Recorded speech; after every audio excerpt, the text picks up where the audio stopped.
Quando falamos de ciência, são inúmeros os caminhos que podemos seguir. Alguns caminhos acabam sendo mais seguidos que outros. Hoje, nós falaremos de dois: a pesquisa por descoberta e a hipótese. 1. A pesquisa por descoberta. Nesses casos, o cientista se interessa por uma área não muito explorada. A partir daí, dá-se início a uma série de experimentos em busca de dados até que se tenha uma quantidade suficiente para a elaboração de uma hipótese e, então, uma conclusão. Esse tipo de pesquisa é mais comum do que você imagina. As pesquisas por descobertas são mais frequentes nas áreas como arqueologia, paleontologia e astronomia. 2. Pesquisa direcionada por hipótese. Tudo começa com uma ideia. A partir dessa ideia, o pesquisador começa a pensar em uma hipótese, se baseando em um padrão que já foi observado anteriormente. A partir disso é que os experimentos vão acontecer. Os experimentos vão tentar provar a hipótese proposta pelo cientista. Nem sempre eles dão certo. Se o experimento não der certo de primeira, o que na verdade é muito provável, o pesquisador pode escolher entre alterar sua hipótese ou o seu experimento. E assim, cria-se um ciclo de adequação. Thomas Edison, por exemplo, criou muitos protótipos da lâmpada que falharam antes de chegar a uma versão que funcionasse. E quando perguntaram para ele como foi errar tantas vezes, ele disse: "Eu não errei 1000 vezes, eu aprendi 1000 formas de como não fazer uma lâmpada." Um outro exemplo disso é o experimento de Miller, que simulou a atmosfera primitiva.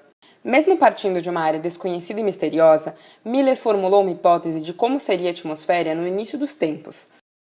A partir disso, ele tentou várias e várias vezes construir um experimento que se adequasse à sua hipótese. Seu experimento teve diversas versões, antes que chegasse a uma versão final em 1952. A questão é que a ciência depende muito de investimentos. E no mundo capitalista, investimentos só vêm daqueles que possuem dinheiro. Para aceitarem financiar algo, os investidores precisam ser convencidos de que a pesquisa trará algum tipo de benefício. O grande problema é que pesquisas de descobertas teriam que receber investimento antes de ter uma hipótese, o que oferece grandes riscos ao investidor, seja ele público ou privado. Já as direcionadas por hipótese recebem o dinheiro depois que é apresentada a hipótese, e o risco de que a pesquisa não chegue a lugar algum é bem menor. O que poucos percebem é que toda hipótese provém da observação de algum padrão ou trabalho anterior, que por sua vez teve em algum momento da experimentação a análise de dados.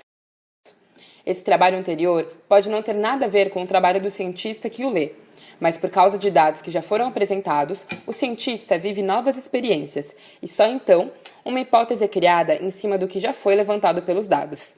É o trabalho em conjunto das descobertas e das hipóteses, que juntas movem a ciência. Um ótimo exemplo para a parceria entre pesquisa de descoberta e a direcionada por hipótese é o famoso caso da penicilina. Alexander Fleming não tinha uma hipótese em relação à criação de algo que matasse bactérias. Na verdade, foi tudo quase que um acidente. Fleming saiu de férias e deixou algumas placas de cultura de micro-organismos em seu laboratório. E quando voltou, uma delas havia sido contaminada por fungos. Assim, ele descobriu que os fungos produziam substâncias capazes de matar bactérias. Surgiu assim nosso primeiro antibiótico, por acidente. Nenhum caminho é melhor ou pior que o outro. Se formos pensar, tudo que foi feito em benefício da ciência tem valor inestimável para o desenvolvimento da vida. E, na verdade, o melhor caminho é aquele que sirva para a sua pesquisa. Nosso melhor caminho é a cooperação dos trabalhos. E o melhor prêmio é a evolução ética e consciente da ciência.